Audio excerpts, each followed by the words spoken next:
Hey, what's up everybody? Chris Broderick here with Act of Defiance. We are on tour right now in our first ever UK debut tour with Matrix amplification.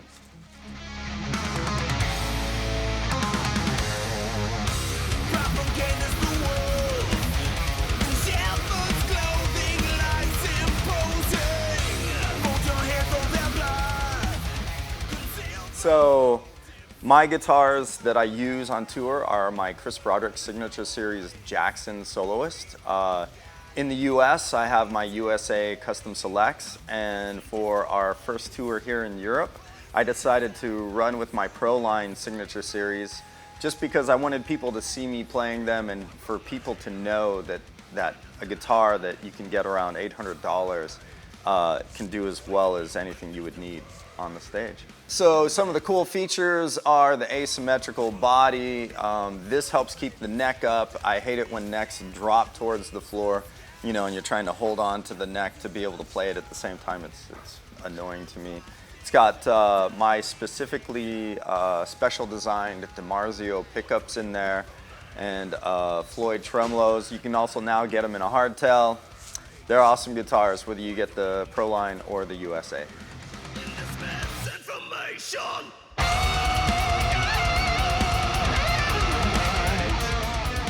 So I really have always loved the soloist body, but my take on the soloist was a little bit better cutaway, so you could access the higher frets a little bit better. And the asymmetry for me, both one, obviously it keeps the neck up, and secondly, I just love the way it looks. You know, it looks like it's in motion, and I'm just a fan of that. So, yeah.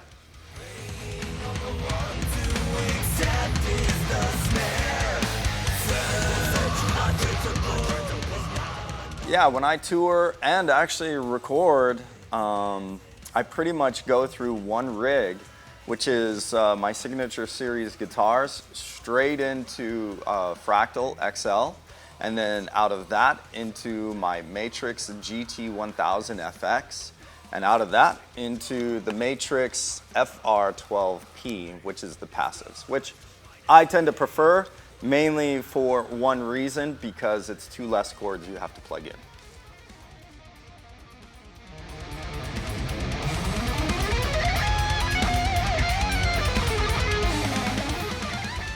Yes, I go direct to front of house. I use the FR12Ps for stage fill. I found that if you're touring without it, one, the monitors never sound as good as anything like the FR12s. And secondly, if you're not pushing some volume forward to the crowd that's right in front, your biggest fans, they're not getting any sound. They're getting everything blowing by them with the fills. So I thought that was a necessary component of our live show. And the most killer thing about the FR12Ps is that they only weigh like 22, 25 pounds. So they're nothing to carry around. It's awesome.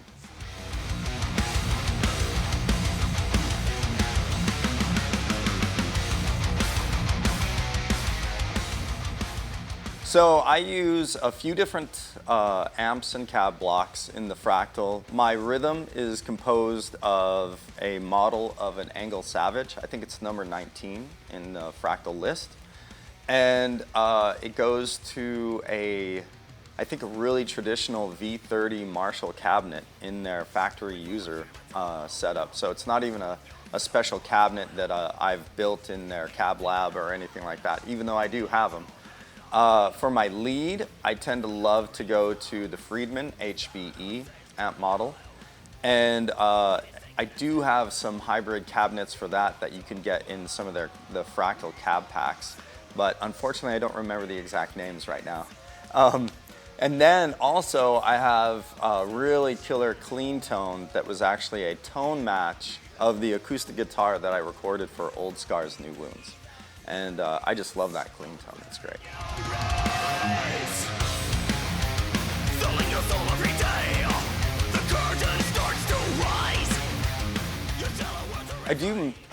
I do fiddle around with some of the advanced features.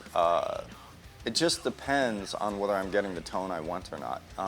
I noticed with later firmwares, you have to do that much less, you know, and the more I go in to get my tone, the less I really am like, do I need some more of the compression, or do I need some more of the, you know, what is it, the B plus, you know, threshold, or can I change? Do I need to change the preamp tubes, or I do a lot less of that now, messing around with it. You know, I will get into the depth frequency sometimes, just depending on where the bottom end is hitting on the strings. And one of my tests for that is usually to sit there and play each semitone while palm muting and seeing if you get any huge volume discrepancies. You know, you get that one note that really blooms, and I used to love that, you know, when I was growing up, but the problem is it's that one note. So I try and even it out as much as possible, so every note pops and punches as much as it can.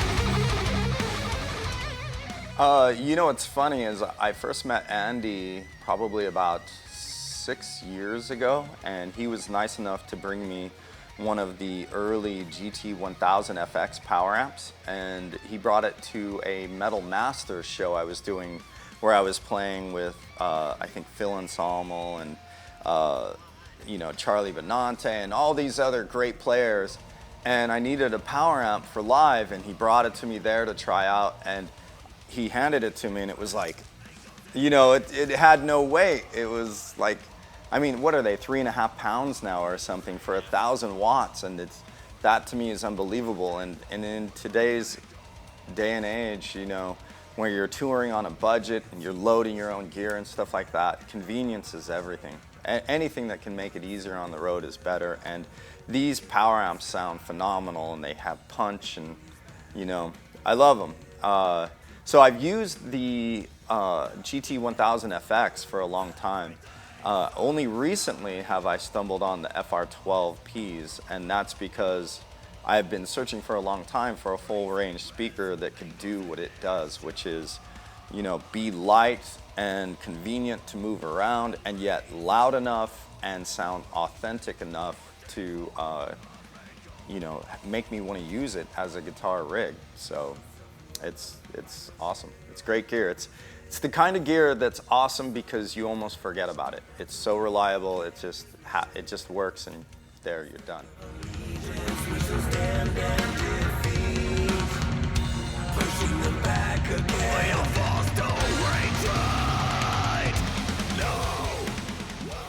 The biggest reason I really love the FR12Ps is because they sound so close to my studio monitors, which is my reference for everything. That everything balances out. When I make a preset for my recording, then it translates well to the Matrix, and then it translates well live. So.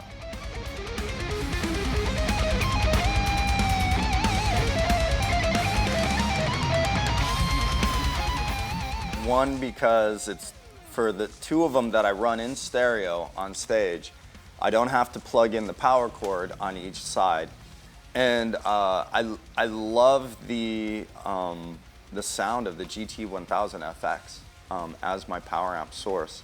I think I would get on fine with the powered versions, but it's a simple little choice, and I already have the GT1000, so it's a minute detail. I could get on with either of them. As far as the 10s go, I did get to hear them for a minute, and I thought they were extremely impressive for their size, but still just a little less wallop on the bottom end. And for me, the 12s sound so convincing, and they're so light already. They're at that convenience level. I feel it's worth it for that extra bit of tone that you get.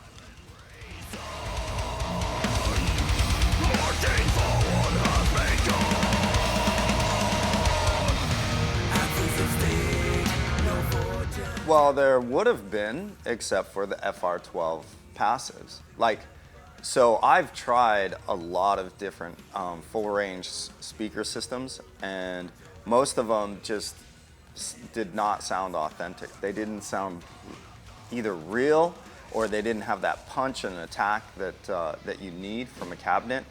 So I stayed away from them up until I got the FR12s. You know, I tried a lot of different ones. There was only one speaker that I had heard that I was like, I was like, maybe I should just get that, which was, I think it was a Meyer monitor. And those are like $2,000, you know, just for one monitor, and they're heavy, and, you know, and so I was thinking about getting that, but then I was like, well, if I get that, that's as heavy as a 212 or a 412 pretty much, so I might as well just stick with that. And then, quite honestly, I just decided to try the FR12s when Andy came out with them, and I wasn't expecting much, and I was totally blown away, and I was so happy when I got that, because it really did answer that question of convenience, full range, tone, all of them, you know, so. What do you want from me? Time to stand and voice your rage. Why do you make this? You know, again, because I felt the FR12Ps matched my studio monitor so well that as I write presets for my recording or in the studio, they translate so well. I don't have much of a suggestion for anybody except that, you know, your speaker is the final chain in your sound, and I think probably the most important. So you want to get the best speaker that you can get that's within your budget. And you know, if it's balanced and it represents your tone truthfully, then I think you'll do really well. That's the best advice I can give, you know. If you go with a speaker that's not balanced, then you're going to be fighting it.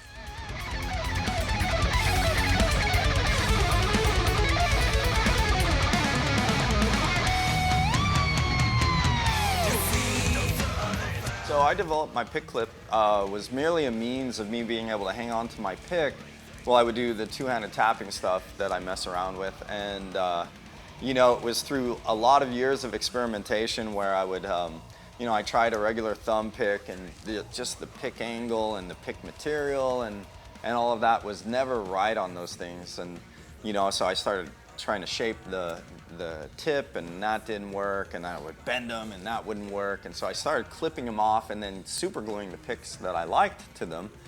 And that would work, but you'd literally super glue it, and then you try it. No, that's not right. So you'd have to break it off and then super glue it again, and it'd be like 5 times before you got one pick that you wanted. So I started thinking about something that would fit around your thumb that would hold any pick that you preferred to play. And that's how I developed the pick clip. And from there, it's really turned out to be awesome, because it's opened up my hand again, you know, all the classical guitar playing that I've done in the past and stuff. So now I incorporate a lot of that in my solo and lead playing, as well as the two-handed tapping stuff. So it's been really an awesome development over time.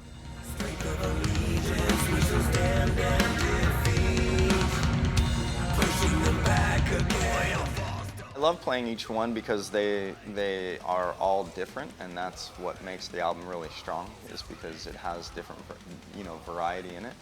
But my personal favorite is Rise of Rebellion. So it's an anthemic song, and it's got this crazy middle solo section, so I'm a guitar, so I love it.